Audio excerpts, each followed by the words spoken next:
perder um filho. E se chama O Tempo Passa, mas a Dor Não. A voz que me chegou aos ouvidos e a realidade da vida é a morte. A vida me fez derramar muitas lágrimas, mas não conseguiu cancelar meu sorriso. A vida é tão dura que partiu meu coração, mas ela não conseguiu sugar a minha alma e a fé em Deus. A vida me tirou meu filho, mas não conseguiu tirar a esperança de viver. A vida ao longo dos anos pode fazer aparecer rugas no meu rosto, mas não conseguirá fazer com que meu coração envelheça. A dor é uma coisa nossa, cada um tem a sua. Viva a vida. E quem que é? Eu não posso Ele tirar se uma chama foto. José Anísio Gomes. A gente, Depois eu posso sim, tirar uma- esse livro a gente coeditou aqui no Sebinho. Então a gente tem dele aqui, é uma coedição nossa. E como chama Muito esse bom. Mário Quintana? Você conheceu do Mário Quintana, como que é? Para ir já entrando em tema, né, de novo, como hoje temos diversas pessoas novas, vou só dar uma rodopiada. Eu sei que a André eu tinha minha informante aqui, ela avisou que já foi feitas as devidas apresentações, né? Só para dar um salve aí para quem está chegando. Com depoimentos muito tocantes, viu? Uau! Perdi a melhor parte, parece. Tudo bem. A gente tem também um grupo de WhatsApp, tá? Depois, ou enfim, quando acabar a reunião, seria interessante entrar no grupo porque tem um material que a gente compartilha cada semana e tem o material de hoje, tá? Para quem está vindo a primeira vez, a gente sempre faz uma primeira parte para se inspirar um pouco, né? Se apresentar, pegar uma poesia relativa ao tema. A gente sempre tem um cronograma de assuntos, né? Cada semana vai mudando. Então, ao longo da semana a gente vai procurando poesias relacionadas à pauta da semana, né? E a dessa semana é sobre como superar um luto. Por isso foram lidas estas poesias, né? Depois dessa parte da poesia, que é bem breve, a gente tem uma explicação, dura ao redor de uns 15, 20 minutos mais ou menos, sobre qual que é a visão humanista, né, de cada um desses pontos que a gente trabalha e quais as práticas de meditação humanista, né, que a gente tem para trabalhar. Nesse caso, a superação, né, da perda e do sentimento de dor, né, que gera essa perda de seres queridos.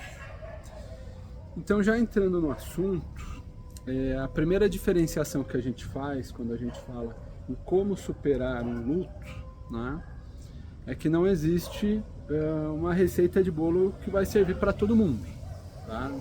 O que às vezes vai servir para uma pessoa não necessariamente vai servir, né, para todos. Então a gente precisa sempre buscar aquilo que vai, vamos dizer assim, servir, né, por meu, entre aspas, caso específico, né?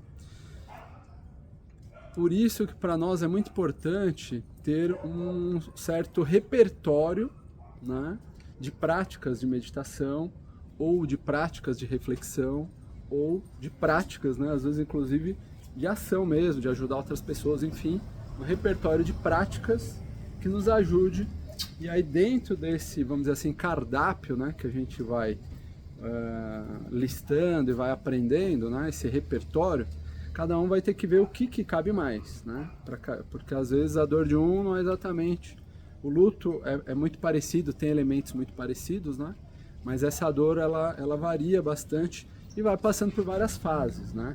Basta dar uma breve pesquisa na internet que uma das coisas que mais vocês vão encontrar, as fases do luto, né. Tem culturas, por exemplo, como a cultura boliviana, que ela comemora uma espécie de aniversário da pessoa que partiu, exatamente um ano posterior à data de partida, né? Ou seja, um ano depois que ela faleceu. Então, ou seja, isso varia muito conforme a cultura e conforme também as crenças, né, que cada um tem. É óbvio que é muito mais difícil para quem tem crenças materialistas, né, superar uma dor, né, do que para quem não acredita do que para quem acredita, por exemplo, que possa existir algum tipo de imortalidade. Mas a primeira diferenciação que a gente faz, além da questão de ser importante ter um certo repertório, é também diferenciar o que a gente chama de afetos e o que a gente chama de apegos, né? São palavras muito próximas até sonoricamente falando, né? Mas o afeto, né? Acho que a palavra ela é bem autoexplicativa, ele é um pouco mais fluido. O apego, ele tem mais a ver com o sentimento também de um afeto, porque o apego é um tipo de afeto também, mas que vai embutido um sentimento de posse, uma vontade de permanecer, de não... O afeto ele é mais fluido, o apego ele é um pouco mais, como poderíamos dizer, apegado, né? Ou seja, ele é mais cristalizado, né? E o apego, ele esconde, vamos dizer assim também, uma coisa que a gente viu nos encontros anteriores, né? Principalmente quando a gente viu sobre o encontro anterior, que foi sobre como superar uma doença grave. Às vezes, inclusive, estava a Eliane, né? Que ela teve o companheiro que faleceu com uma doença grave, coisa que é bem comum. Ou a gente viu alguns temas, né? Que tem a ver com superação do luto. Nesse encontro sobre como superar uma doença grave, que inclusive ainda falta postar o vídeo, e no encontro onde a gente falava sobre como superar uma separação e um divórcio, né? Lógico que tem diferentes tipos de perda. Por exemplo, uma perda de uma relação amorosa ou afetiva, né, no sentido de uma relação de casal, ela é uma dor, é um tipo de dor. Uma perda de um pai, uma mãe, uma avó é um outro tipo de dor. Uma perda de um filho, né? Um outro tipo de dor. Às vezes tem gente, por exemplo, hoje que até parece piada, né? Mas cria, né, os cachorros, os animais, os pets como se fosse um filho. E quando o pet falece, a dor, óbvio que, né, é difícil essas comparações, mas para essa pessoa que às vezes ela nem pôde ter filho ou não quis ter filho, e ela projetava naquele pet um afeto e um apego, às vezes, como se fosse um filho, né? E a dor, quando perde, é parecida. Não estou querendo comparar, tá? Estou só comentando as diferentes gradações e nuances que pode ter, né? Claro, no sentimento dela, claro. Exatamente. E aí, então, existe um lado, né, que é o afeto, que é algo que emana, vamos dizer, do nosso coração hacia as pessoas. E existe o apego, que é quando a gente espera algum tipo, vamos dizer assim, de retribuição por esse afeto dado, né? Que não deixa de ser uma projeção. Porque, por exemplo, quando eu espero que um cachorro se comporte como um ser humano, é uma ilusão. Não estou nem criticando, falando que é bom, que é ruim. Só estou dizendo que você está esperando algo que não vai acontecer. Ele não vai falar, ele não vai se comportar como uma pessoa. Mas você projeta isso, né? E às vezes até cria apegos com relação a isso. Então o apego ele tem muito mais a ver com essas ilusões que a gente projeta na relação, seja ela qual for, do que com, vamos dizer assim, o afeto que a gente tem uma necessidade de estar sempre emanando hacia os demais. Principalmente aqueles que a gente ama, aqueles que a gente quer. Tem uma necessidade de emanar. E aí quando você perde, vamos dizer assim, aquela pessoa que você sentia confiança para emanar esse sentimento profundo, essa energia, essa vibração, você também fica com isso, digamos, se acumulando dentro de você e procurando o objeto para poder voltar a emanar, né? E aí muitas vezes é que o apego faz das suas e a gente às vezes começa a projetar isso em situações inadequadas. Então isso aqui é só um breve apanhado, tá? Sobre como a gente enxerga isso, né? E quais seriam então, já que para superar o luto também tem a ver com superar um pouco os afetos e voltar a buscar relações onde a gente possa, superar o apego e voltar a criar relações onde a gente possa emanar esse sentimento, né, que a gente nutria pelo ser querido que a gente perdeu. é importante entender quais são as raízes dos apegos, né? E dos vínculos humanos, né? Segundo a concepção humanista, o ser humano ele não é um ser individual. A gente tem uma concepção que a gente enxerga o ser humano como um ser social e histórico. E existem experimentos de gente muito sem parafuso na cabeça que tratou, por exemplo, isso aconteceu muito na Romênia, uma certa época, de criar as crianças sem apego e sem afeto. A maioria ficou maluca. Aquelas que não faleceram desde que eram bebês, né, tiradas das mães, e fizeram experimentos psicológicos bastante absurdos. Isso é fácil de pesquisar na internet também, tá? E é absurdo, as histórias são inenarráveis, tá? Então, boa parte desses bebês que eram criados sem nenhum tipo de, inclusive, aconchego e até afeto, assim, um abraço, eles simplesmente faleciam, né? Então, começou-se a perceber não só a importância do afeto para a sobrevivência do ser humano, como a necessidade que isso tem, né, para a gente, inclusive, sobreviver não só psicologicamente, emocionalmente, espiritualmente, mas inclusive fisicamente. Existe uma necessidade física no afeto, que é uma coisa curiosa, né? Então, esses vínculos humanos que a gente tem, eles não são opcionais, eles são uma necessidade, segundo a ótica nossa, humanista, tá? E isso é uma coisa importante, né?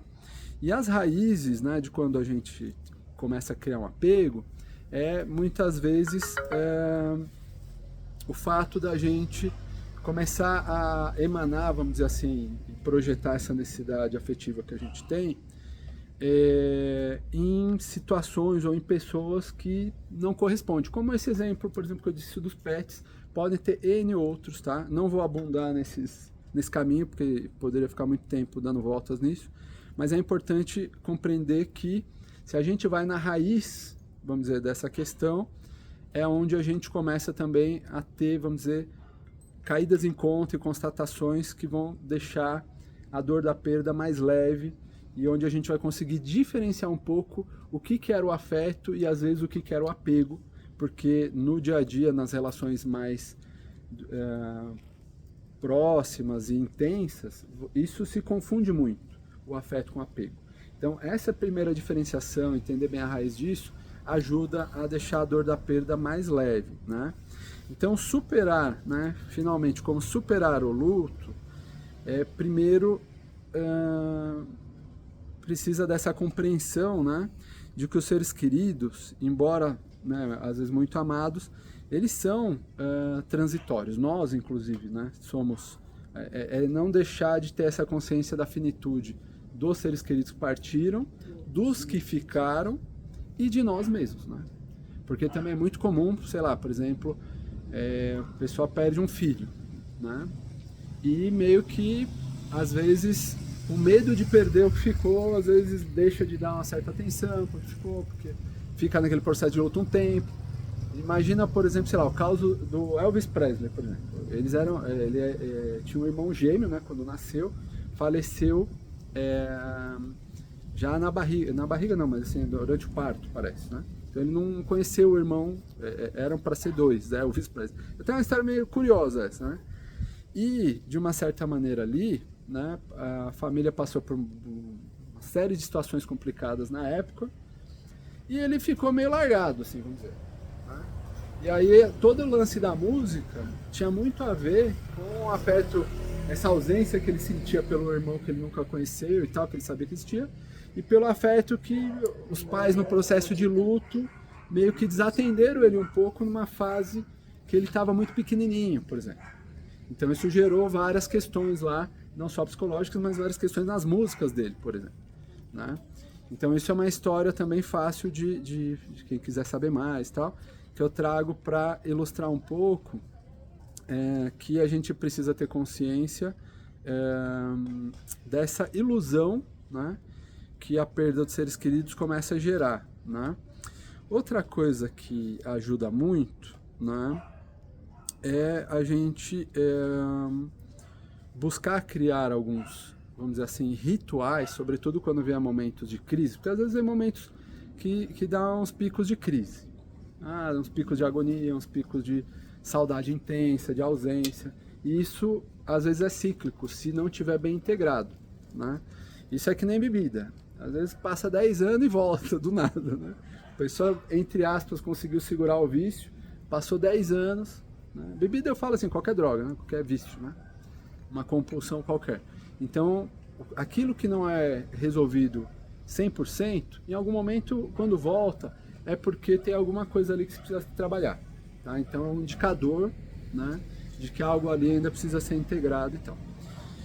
E as práticas que a gente vai propor, e hoje a gente vai fazer uma, né, práticas meditativas, elas levam em consideração algumas questões que a gente chama de relações transcendentes e de ações imortais. Né?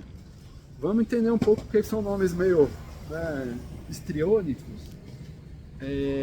mas relações transcendentes, né, são aquelas que todos acabamos criando, mesmo que a gente não perceba, que elas, independente do tempo e do espaço, elas continuam. Né? Como assim? Então, às vezes, é porque a pessoa faleceu. Então, você criou uma relação e um vínculo tão duradouro, tão profundo, que a pessoa partiu, mas você se sente conectado a essa pessoa ainda. Então, esse é um tipo de relação que a gente chama de relação transcendente. Você vai sentir falta. Às vezes, a pessoa nem faleceu. Só houve uma separação, um divórcio, que é quase uma espécie de meio luto em vida. Ou, às vezes, nem é isso. É um filho que saiu de casa e foi morar em outro país. Situação cada vez mais comum. A famosa síndrome do ninho vazio, né, que se chamam também. Esse tipo de coisas também, você criou uma relação ali, que é para a vida toda e mais além, né?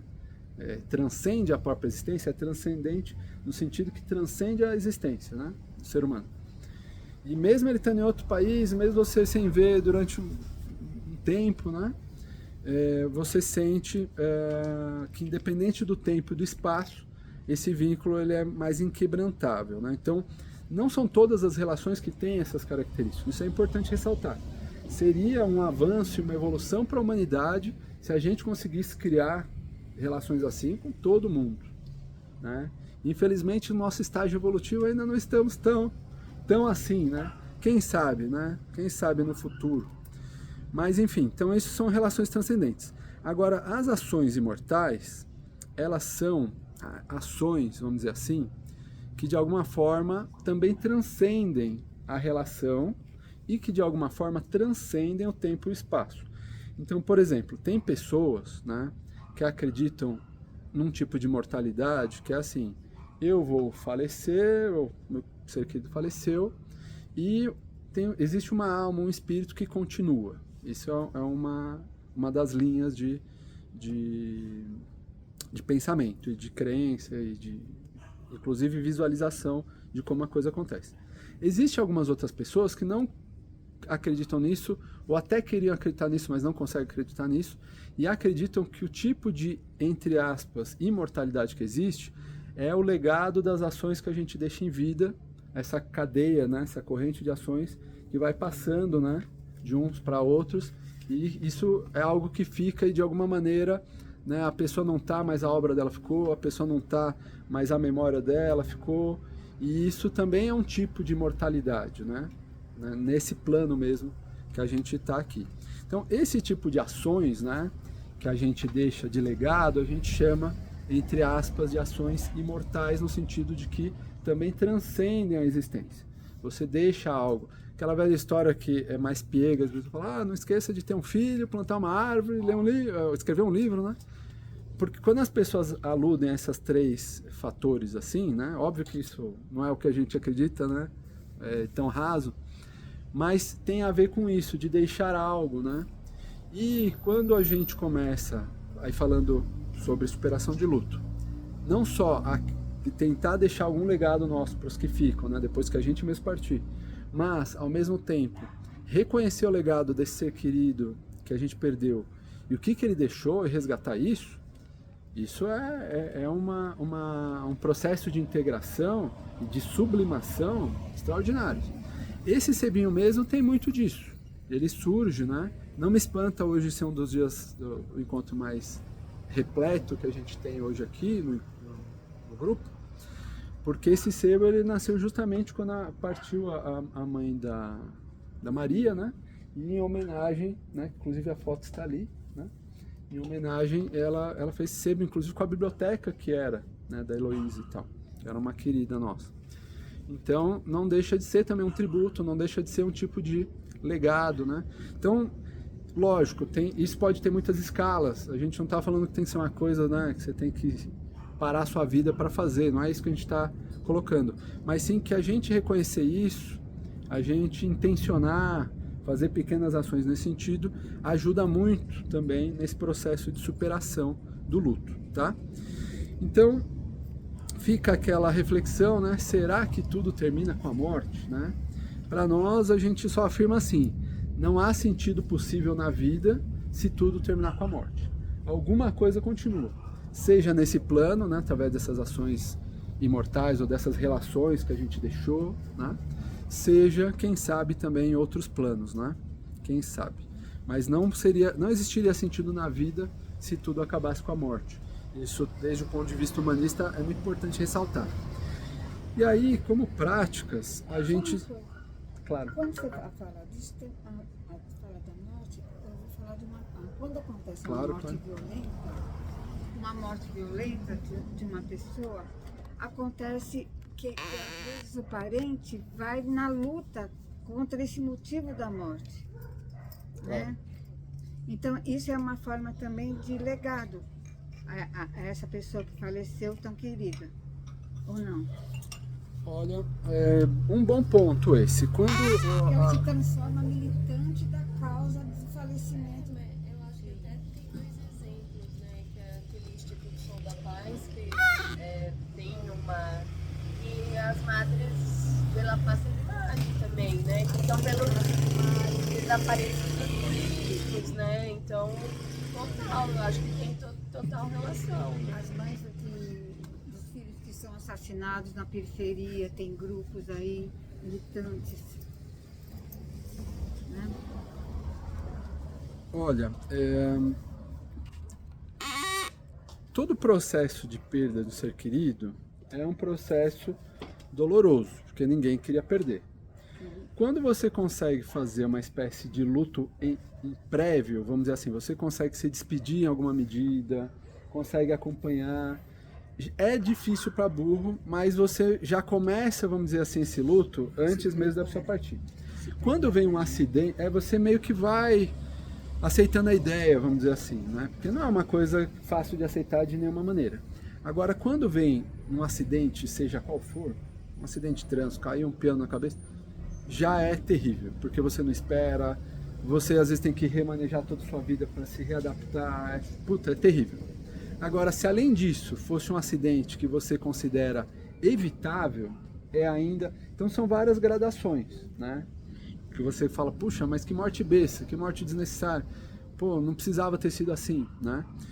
Eu, por exemplo, tenho um amigo meu que é ilusionista, mágico e hipnólogo. O nome dele é Rafael Baltresca, um grande amigo antigo meu, isso que a gente tinha 20 anos.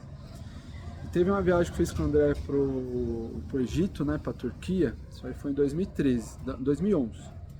E justo um dia, aquelas coincidências do destino, justo um dia antes da viagem, ele perdeu a mãe e a irmã, né, num acidente de trânsito, né, o cara tava bêbado, atropelou as duas e tal, e aí ele me chamou pro velório e tal, os dois caixões, eu nunca tinha ido num velório assim com dois caixões, né, por isso que até hoje eu lembro, e ele ficou muito mal com aquela história e tal. Ele é um cara sempre muito luminoso, né, genial, inteligentíssimo e sempre muito generoso, mas ele ficou muito mal.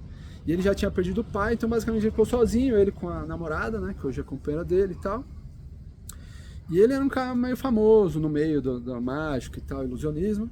E no dia do enterro tava cheio de gente lá, foi toda a imprensa e tal.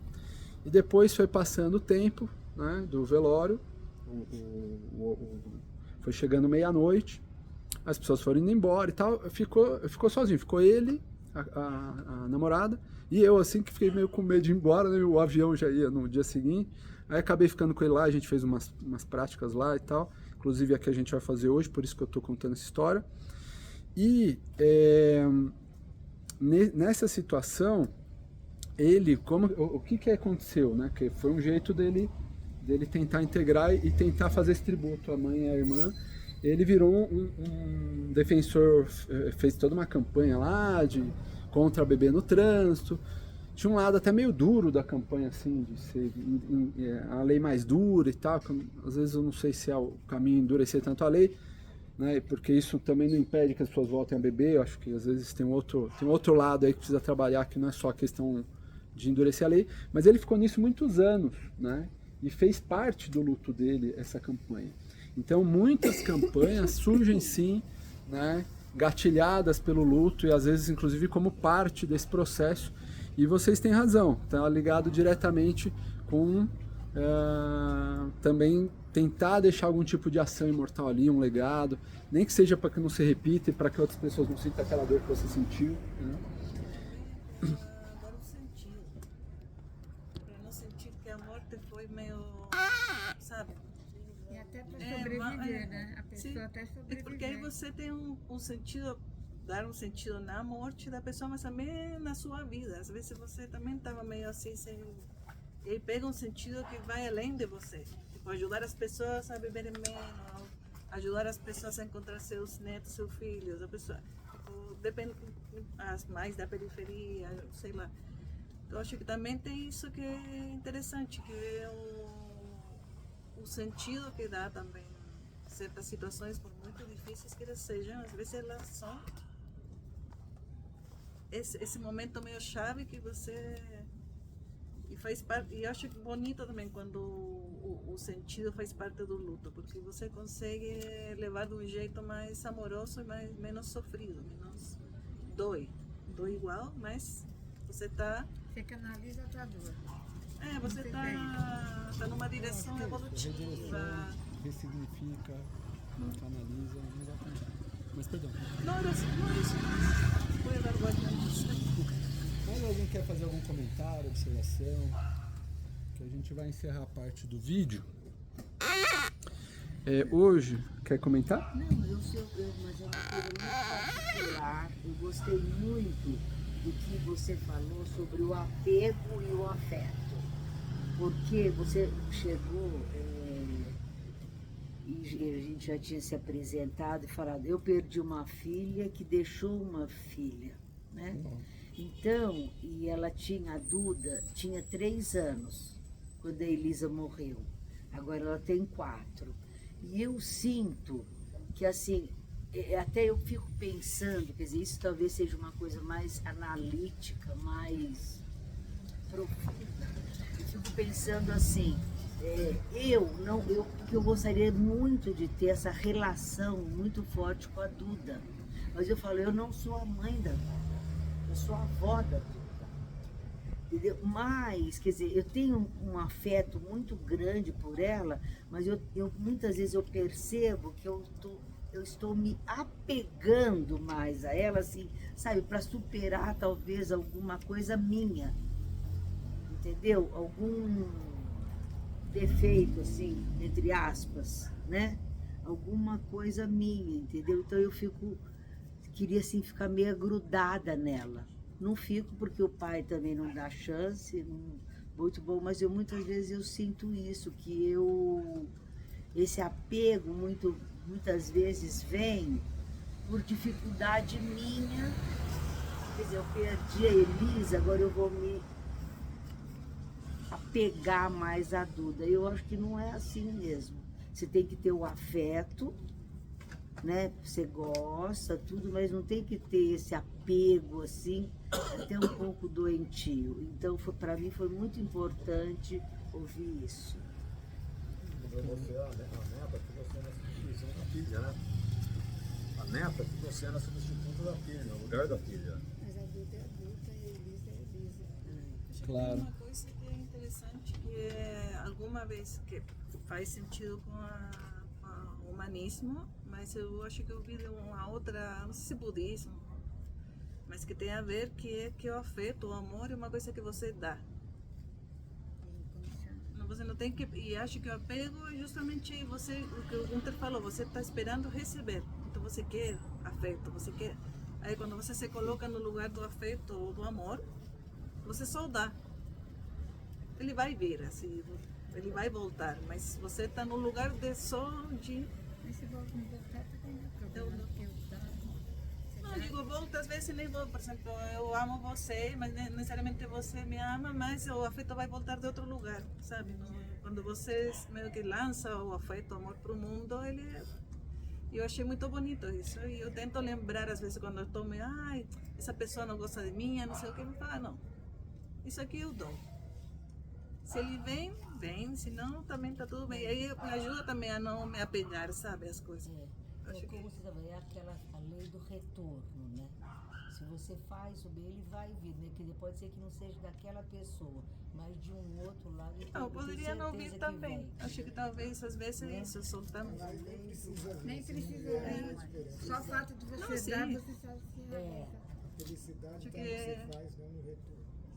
Eu acho que é interessante essa diferença entre afeto e apego justamente por isso, que não necessariamente vai vir, mas já o fato de você se colocar nesse dar, você tá uma pessoa mais inteira, mais feliz. É uma... Eu acho interessante. é tão delicado, tão complexo, que você até falou, né? Acho que cada pessoa tem a sua dor e é única. Não dá para comparar.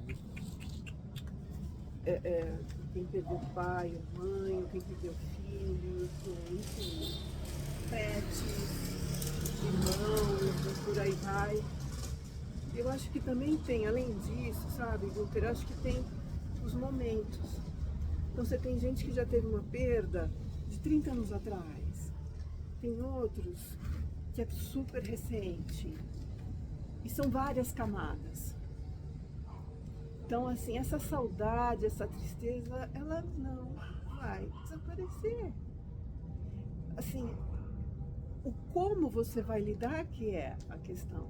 Como você vai trabalhar isso? E eu acho que dependendo do momento, pode tudo. Sabe? Eu acho que pode, às vezes, se apegar, às vezes pode ter muito afeto, porque não está na hora ainda de falar sobre isso, me entende? Está na hora só de chorar, mergulhar e viver aquilo. E luto, para mim, não é um tempo determinado também. Legal.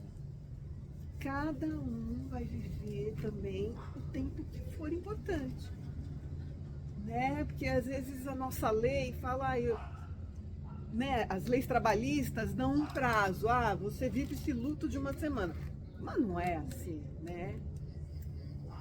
Então é o que faz sentido para você mesmo, para cada um, sabe? Que a gente fica tentando entrar no que a sociedade quer que a gente entra. Não, e aí você deixa de ser você. Perfeito. Aí deixa de chorar, deixa de gritar, deixa de agarrar, sabe, as coisas, assim. Você falou da sua neta, mas assim, é incomparável o que eu vou falar, enfim. Mas quando meus filhos iam para casa do pai e eu ficava sem eles em casa, eu pegava os pijamas e ficava cheirando, gente. E meus filhos estão vivos, só tava na casa do pai. Vou voltar. Exatamente, mas entende, e tudo bem. Na época foi que fez sentido, depois me habituei, eles estavam lá e tal. A gente vai se acostumando. A gente vai aprendendo. É o como, né? O como eu vou lidando com aquela ausência. Eu acho que a ideia do encontro é meio tentar dar ferramentas para a gente não sofrer tanto, porque dor e assim a gente passa e tem estágios. Isso que você falou, cada um tem seus tempos e tal, mas a ideia é justamente a gente não sofrer, que a gente falou no primeiro encontro, a diferença entre dor e sofrimento. E o dor é físico e o sofrimento é mental, é emocional. Então, como a gente, por exemplo, passa por um luto e que ele seja uma coisa que te ajude você cresce como pessoa, porque as situações difíceis, mesmo sendo muito difíceis, elas têm sempre alguma coisa que faz você refletir e tal.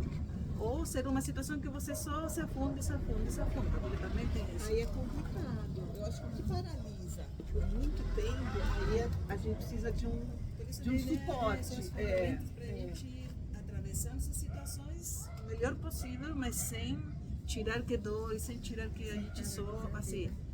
Acho que a ideia é justamente a gente conseguir atravessar sem se paralisar, sem sofrer, sem se afundar, sem começar a deixar todos os âmbitos, às vezes, para baixo. A pessoa Um filho desatende o outro, que é um clássico, né? Ou às vezes você desatende a vida e para de trabalhar e começa a ficar e começa a Quando afundar. começa a ficar muito crônico, né? Claro. Um tempo ok. Claro. Entendeu? Acho que tem um tempo que é ok isso. Mas aí você já começa muito tempo, aí vai estar. Exatamente. Começa a ser absolutamente, começa a beber, começa a parar. Mas é isso, acho que a ideia justamente do nosso encontro é essas ferramentas para a gente Dá uma leveza. e ser uma situação, tipo, é uma situação que todo mundo vai passar, assim, tem umas piores e outras não tão assim, mas a gente, todo mundo passa por lutos na vida, não tem A morte é morte. Né? mesmo Vai a gente chegar. vai. Alguém já foi, que não passa. Bom, e aí acho que o ponto já. Aproveitando, eu já vou pedindo para colocar os celulares silenciosos. Então, para encerrar a parte explicativa, hoje a gente vai trabalhar duas cerimônias, tá? Que estão desse livrinho aqui. Silo é um pensador argentino que é um dos fundadores principais aí do movimento humanista, tá?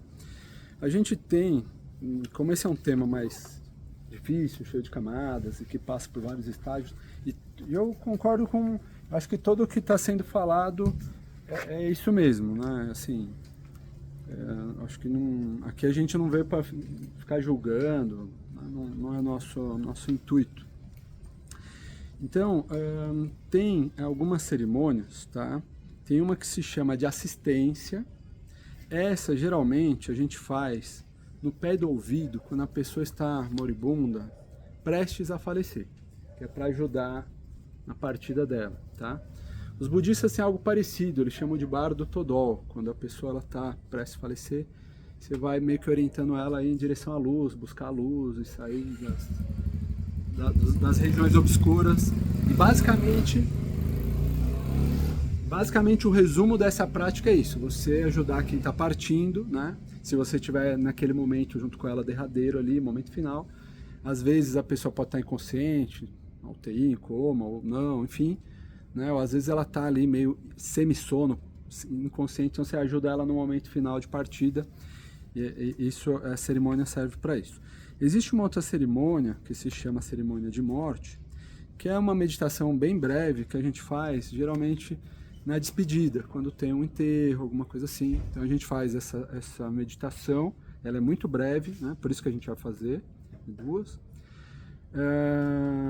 E ela é feita mais nesse sentido de resgatar a importância dessas ações imortais e tal, tá? Então vocês já vão entender como funciona. E por último a gente vai ler não todas as frases, mas algumas frases. No final desse livrinho aqui tem uma parte chamada O Caminho, né, que tem a ver com temas que a gente conversou hoje. Vocês já vão entender quando chegar a meditação. Então a meditação ela é bem simples, tá? Eu vou encerrar aqui a ladainha. Obrigado por quem nos acompanhou aí. Até semana que vem.